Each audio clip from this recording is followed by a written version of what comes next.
Assalamualaikum warahmatullahi wabarakatuh. Salam sejahtera bagi kita semua. Salam, Om Swastiastu, Namo Buddhaya, salam kebajikan. Pada kesempatan kali ini, kita akan membahas, atau pada pertemuan yang kedua ini, kita akan membahas mengenai kerajaan-kerajaan di Nusantara, mata kuliah pendidikan Pancasila dan Kewarganegaraan, semester 1, Prodi Pendidikan Sejarah, STKIP Pangeran Darmakusuma Indramayu. Nah, pada kesempatan yang kedua ini,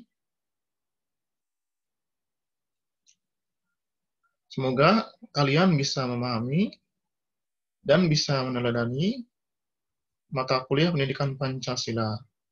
Nah, harapannya, dikarenakan Pancasila ini merupakan mata kuliah yang berisikan nilai-nilai moral, nilai identitas suatu bangsa, kejayaan suatu bangsa, dan tata cara warga negara yang baik, maka pada kesempatan yang kedua ini, saya akan mencoba sedikit mengupas mengenai kerajaan-kerajaan yang ada di Nusantara dengan 3 kerajaan. Yang pertama ini, Kerajaan Sriwijaya yang berpusat di Palembang. Kemudian yang kedua, Kerajaan Majapahit yang berpusat di Mojokerto. Dan yang ketiga, Kerajaan Mataram Islam yang berpusat di Yogyakarta. Nah, baik, untuk menghemat waktu,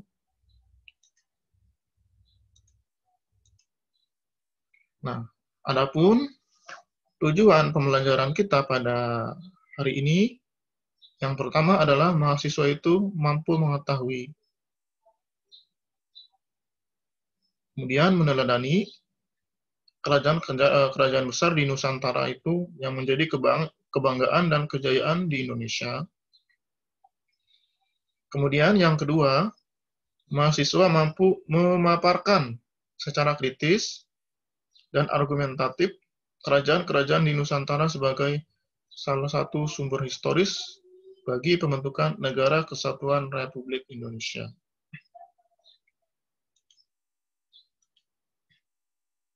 Nah, berkaitan mengenai sejarah berbagai kerajaan di Nusantara, saya sedikit prolognya. Jadi, adanya pandangan bahwa nilai-nilai Pancasila telah ada pada bangsa Indonesia itu sudah ada pada zaman dahulu. Yaitu tepatnya pada saat Indonesia itu belum menjadi negara. Jadi nilai-nilai Pancasila itu telah menjadi bagian kehidupan nenek moyang bangsa Indonesia. Nah, hal ini bisa kita lihat bahwa nenek moyang kita itu sudah memiliki sikap ketuhanan. Nah, salah satu contohnya, masyarakat Indonesia atau nenek moyang Indonesia sebelum mengenal agama Islam, agama Kristen, mereka sudah menganut agama animisme, dinamisme, kemudian adanya pengaruh Hindu dan Buddha dari India, maka menganut agama Hindu dan Buddha. Kemudian adanya pengaruh dari Islam, adanya kerajaan-kerajaan Islam, maka masyarakat Indonesia menganut agama Islam. Nah, seperti itu. Kemudian nenek moyang kita juga memiliki sikap kemanusiaan. Contohnya, apabila suatu daerah itu tertimpa musibah atau bencana, maka saling bahu-membahu, saling menolong. Jadi unsur-unsur kemanusiaannya itu saling tumbuh, tidak cuek, tidak acuh. Seperti itu. Kemudian adanya keadilan. Nah, ini prinsip keadilan ini sudah ada pada zaman dahulu, terutama bagaimana memutuskan siapa yang bersalah dan siapa yang benar. Kemudian adanya musyawarah, yaitu apabila suatu masyarakat atau suatu permasalahan itu tidak ditemukan jalan keluarnya, maka jalan yang harus ditempuh atau satu-satunya yang harus ditempuh adalah dengan melalui musyawarah. Kemudian biasanya orang-orang terdahulu itu pasti ada pekerjaan yang sangat sulit, maka mereka itu melakukannya dengan gotong royong. Oleh karenanya, berikut ini adalah uraian tentang kerajaan-kerajaan besar yang ada di Nusantara. Yang pertama adalah Kerajaan Sriwijaya. Nah, menurut informasi, Kerajaan Sriwijaya itu muncul kira-kira abad ke-7. Itu tepatnya 671 tahun atau 671 Masehi. Nah, kalau kita lihat 671 kalau masa Islam itu adalah masa kekuasaan dinasti Umayyah. Kalau dinasti Umayyah itu kan berdiri sekitar 661. Berarti rentang waktunya 10 tahun setelah dinasti Umayyah itu berdiri di Damaskus, maka berdirilah Kerajaan Sriwijaya di Sumatera. Nah, informasi ini, berdirinya Kerajaan Sriwijaya ini menurut informasi dari Ising, seorang tokoh yang termasyhur dari Cina, yang pada waktu itu ia mengunjungi wilayah Sriwijaya dan menetap di Sriwijaya selama 6 bulan. Nah, nama Sriwijaya sendiri itu berasal dari kata Sri, yang berarti bercahaya, dan Wijaya itu adalah gemilang. Pada masa Sriwijaya ini, bangsa Nusantara telah merintis gagasan bernegara yang adil dan makmur. Cita-cita keadilan dan kemakmuran merupakan nilai Pancasila yang menyadarkan bangsa Indonesia pada realitas sumber daya alam yang luar biasa. Jadi, kenapa bangsa Indonesia ini merintis gagasan bernegara yang adil dan makmur? Karena pada zaman dulu itu, sumber daya alam yang ada di Nusantara ini sangat luar biasa. Kita tahu bahwa rempah-rempah yang ada di Nusantara ini merupakan salah satu komoditas utama yang menjadi salah satu primadona di dunia. Makanya, dengan adanya rempah-rempah ini, maka masyarakat Nusantara ini merintis atau ingin membentuk suatu negara yang adil dan makmur.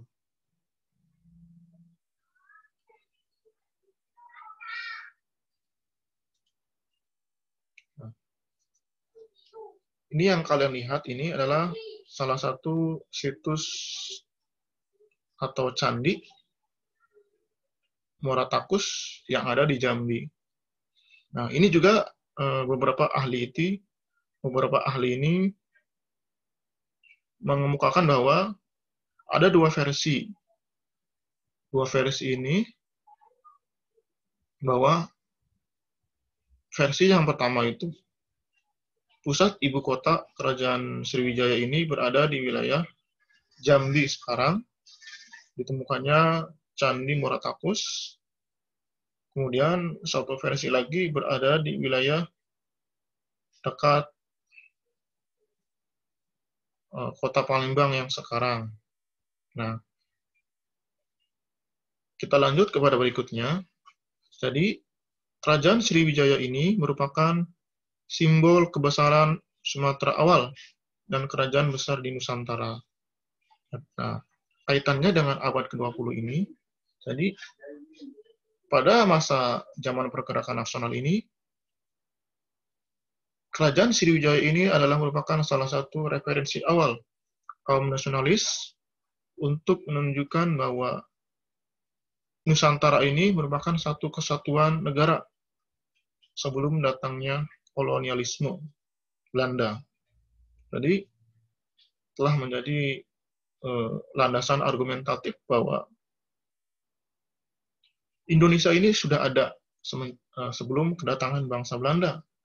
Salah satu buktinya adalah adanya kerajaan Sriwijaya yang luas wilayahnya atau kekuasaannya ini mencakupi wilayah-wilayah yang ada di Nusantara. Nah, berikutnya, selain itu juga bahwa kerajaan di Nusantara ini atau kerajaan Sriwijaya ini dulunya merupakan salah satu pusat pengajaran agama Buddha yang terbesar di Asia Tenggara.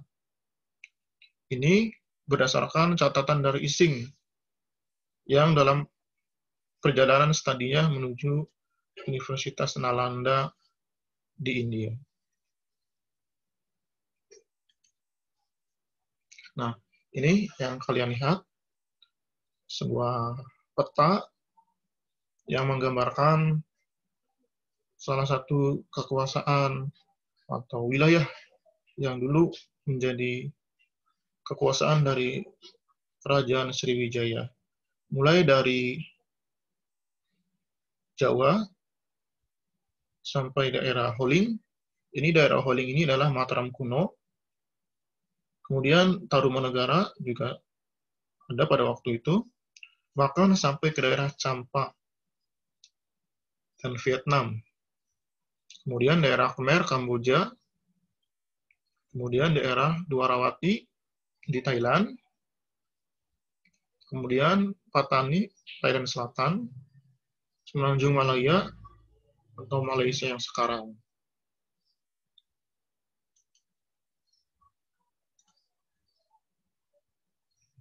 Nah, itu merupakan gambaran dari Kerajaan Sriwijaya. Walaupun demikian, walaupun Kerajaan Sriwijaya ini bukti arkeologisnya sangat sedikit, namun dengan adanya Kerajaan Sriwijaya ini telah membangkitkan kesadaran bahwa kerajaan di Nusantara itu pernah ada dan pernah tumbuh, bahkan berjaya pada masa lalu. Nah, salah satu bukti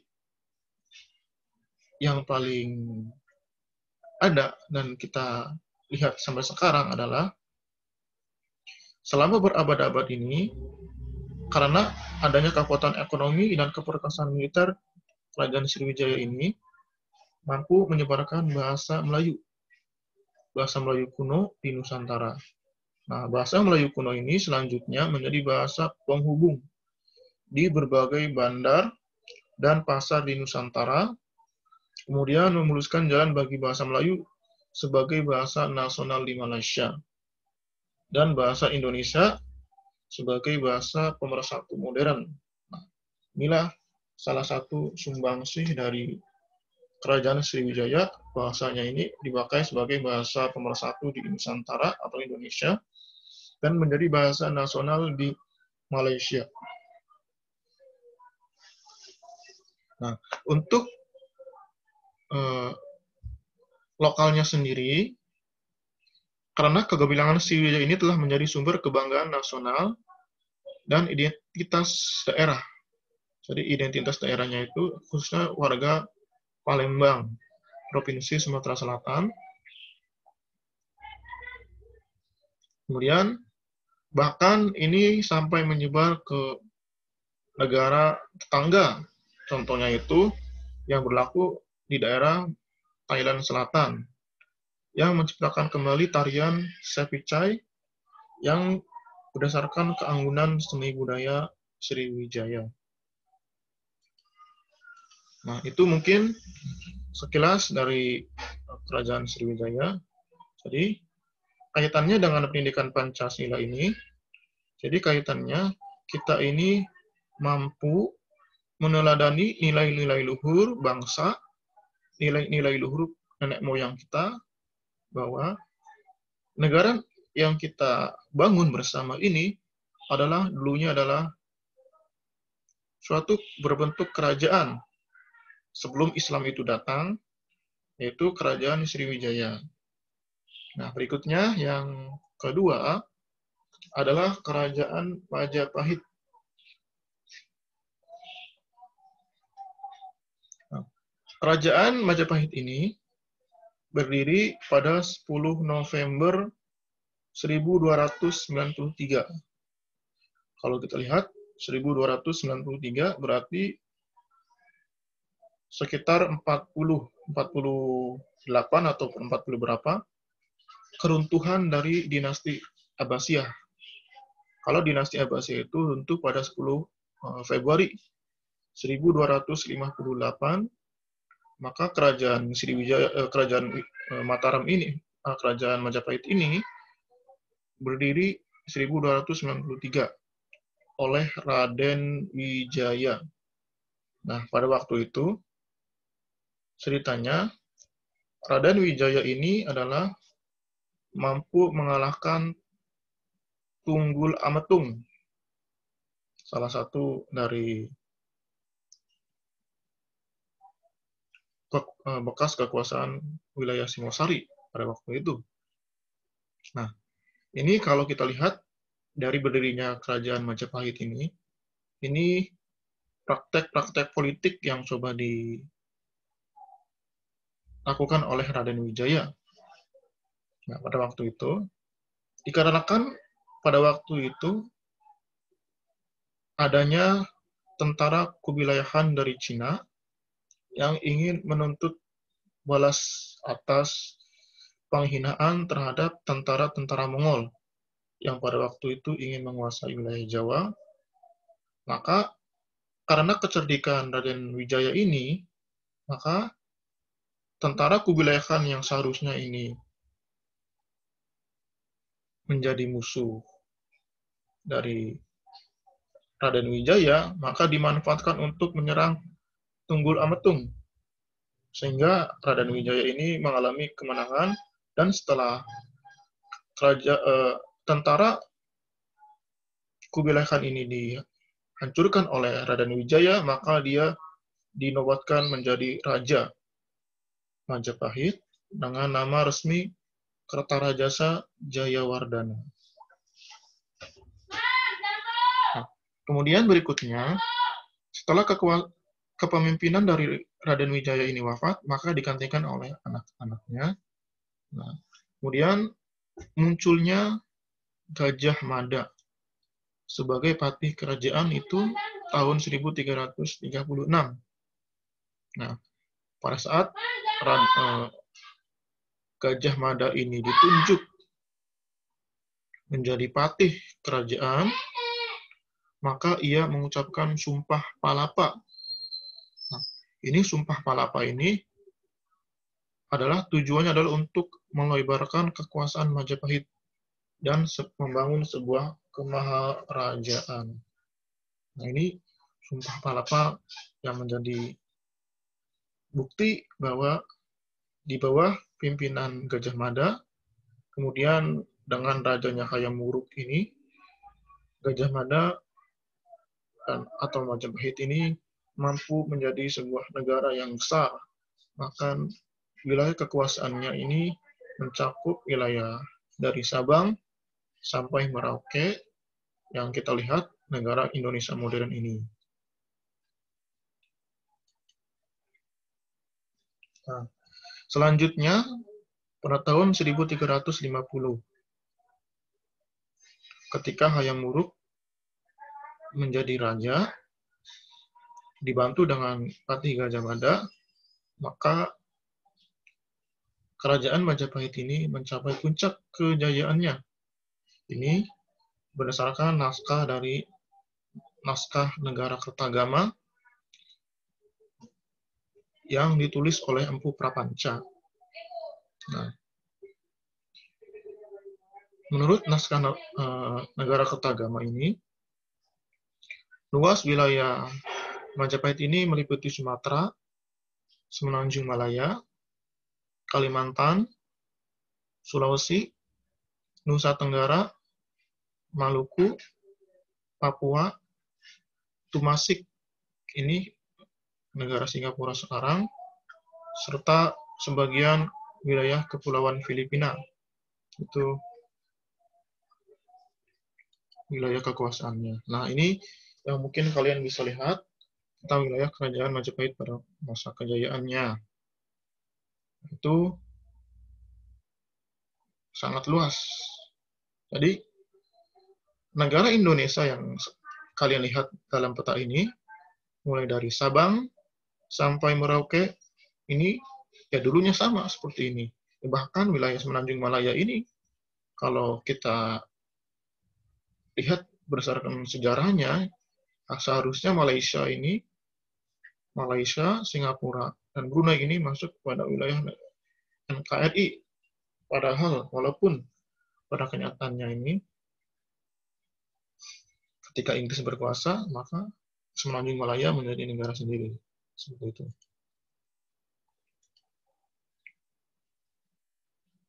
Nah, kaitannya dalam kehidupan bangsa Indonesia sekarang ini, dan zaman dahulu itu, Kerajaan Majapahit juga merupakan salah satu yang telah menjadi inspirasi masyarakat Indonesia sekarang. Di antaranya itu adanya legitimasi politik. Kita tahu, setelah kerajaan Majapahit ini runtuh, maka kerajaan-kerajaan yang berkuasa berikutnya, terutama kerajaan Islam yang ada di Pulau Jawa ini, mereka legitimasi politiknya ini berdasarkan dari keturunan Majapahit.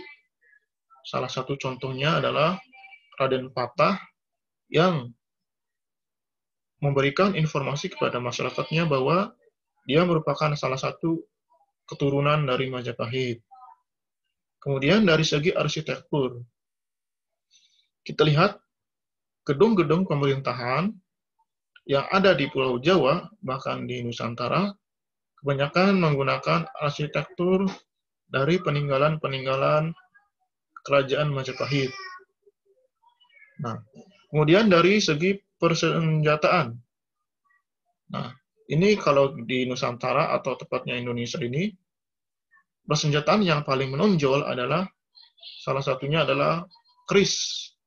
Nah, kalau kita lihat, ketika Ken Arok ini berkuasa menjadi raja, itu dia menggunakan keris yang konon katanya merupakan keris yang paling sakti yang dibuat oleh Empu Gandring. Keris-keris itu sampai dipertahankan sampai sekarang dan menjadi legitimasi bagi masyarakat atau bagi budaya di Nusantara seperti itu. Nah, kehancuran Majapahit ini atau runtuhnya Majapahit ini terjadi pada tahun 1478 Masehi. Itu ada dua faktor. Yang pertama ada faktor eksternal, dan yang kedua adalah ada faktor internal. Faktor internalnya, setelah meninggalnya Pati Gajah Mada, kemudian disusul oleh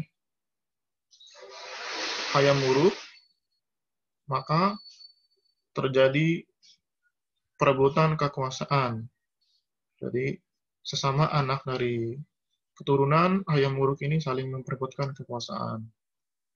Nah, kemudian faktor eksternalnya, karena pada waktu itu daerah-daerah taklukan yang berhasil dikuasai oleh Majapahit ini satu persatu sudah tidak mulai membayarkan atau membayar upetinya. Nampaknya sendiri mengakibatkan kemerosotan ekonomi. Kemudian munculnya kekuatan baru di daerah-daerah pesisir, terutama adanya kerajaan-kerajaan Islam. Nah, munculnya kerajaan Islam ini juga mempercepat keruntuhan kerajaan Majapahit. Di satu sisi bahwa para bupati-bupati yang dulunya berhasil ditaklukkan oleh kerajaan Majapahit ini, mereka sudah mulai mengalihkan kesetiaan kepada kerajaan-kerajaan Islam, contohnya kerajaan Demak, kemudian kerajaan Cirebon. Nah, seperti itu. Nah, selanjutnya untuk yang ketiga, yang akan menjadi pembahasan adalah kerajaan Mataram Islam. Kerajaan Mataram Islam ini, sebelum menjadi kerajaan yang besar, dulunya adalah bekas wilayah kerajaan Padang. Kerajaan Pajang, bukan Padang. Jadi, kerajaan Pajang yang didirikan oleh Ki Ageng Pamanahan pada tahun 1575. Nah, pada waktu itu, Ki Ageng Pamanahan ini masih menjadi Bupati Mataram. Nah, 3 tahun berikutnya, baru ia bisa mendirikan sebuah keraton. Langsung ke 1 abad berikutnya, kerajaan ini mencapai puncak kejayaannya atau puncak kekuasaannya ini pada masa Sultan Agung Hanyokrokusumo 1613 sampai 1645. Kurang lebih sekitar 32 tahun. Nah, kalau kita bandingkan, ini saya lihat kekuasaan Sultan Agung ini sama dengan kekuasaan Presiden Soeharto.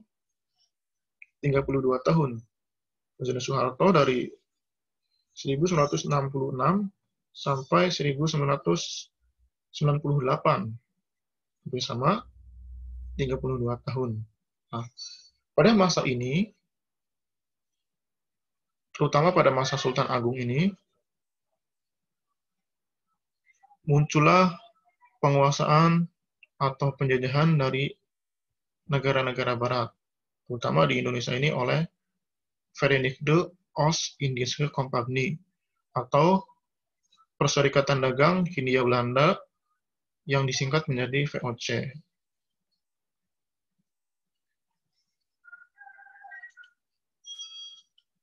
Nah, ini yang kalian lihat mengenai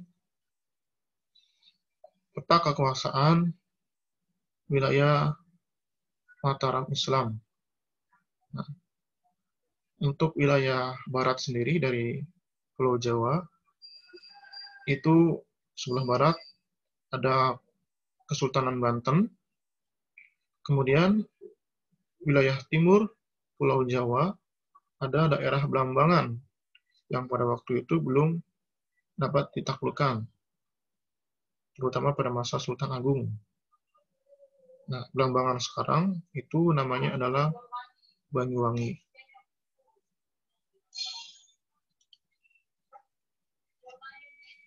Nah, kemudian berikutnya, ini yang menandakan nama Hamengkubuwono yang kalian lihat sampai sekarang, sampai Hamengkubuwono ke-10 kalau tidak salah.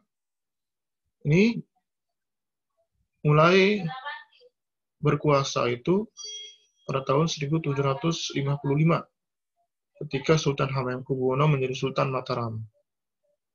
Nah, pada nama Hamengkubuwono ini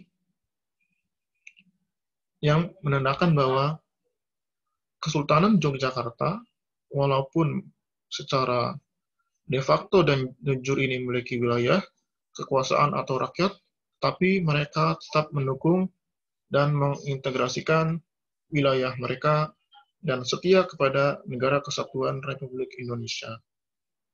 Nah, kalau kita lihat, ketika masa Sultan Agung Hanyokrokusumo ini merupakan salah satu simbol utama perlawanan masyarakat Indonesia terhadap kolonialisme Belanda. Contohnya, penyerangan Sultan Agung tahun 1628 ini merupakan salah satu awal penyerangan kerajaan-kerajaan di Nusantara bahwa kita ini tidak boleh menyerah. Kita ini tidak boleh ditaklukkan atau dikuasai oleh bangsa Belanda. Maka sederetan perlawanan-perlawanan ini muncul setelah perlawanan oleh Sultan Agung.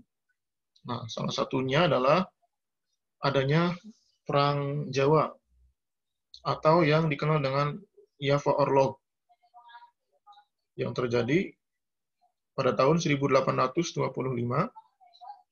sampai 1830. Masa waktunya kurang lebih sekitar 5 tahun, namun adanya perlawanan-perlawanan ini mampu membangkitkan perlawanan-perlawanan di tiap-tiap wilayah-wilayah yang lain. Contohnya mungkin di Cirebon, adanya pemberontakan Ki Bagus Rangin. Seperti itu.